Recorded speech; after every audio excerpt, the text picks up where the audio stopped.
Ruhonge rwa kurumbuiya ciana ruri mihango-ini ya guthiururuka icigo ngurani cia bururi gucemania na anyiti itemi thirikari-ini na nja ya thirikari kwarĩrĩria ugitĩri wa ciana ihinda-ini rĩrĩ imwe cia kaunti iria cikaro ici itafanĩtio arĩ kaunti ya Kajiado.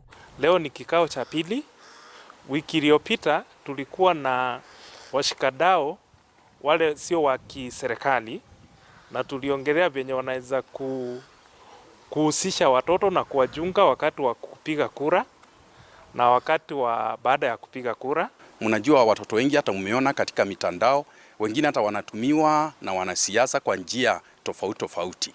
Serikali imeweza kuzindua mpango wa kuhakikisha kwamba wakati huu kila mtoto amelindwa.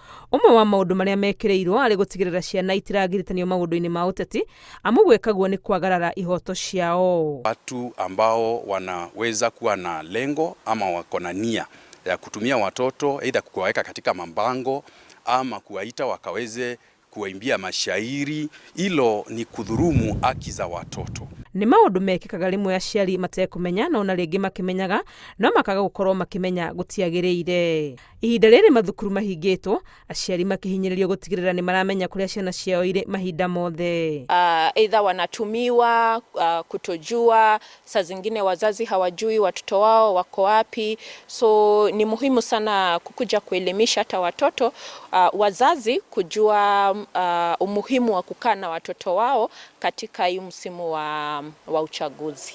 Honge cia borithi na magoti onacio nĩ iragiritanio ũhoro-inĩ ũyũ nĩguo gũtigĩrĩra macira marĩa mangĩcemania namo megiĩ ciana nĩ matwarithio na njĩra ĩrĩa yagĩrĩire.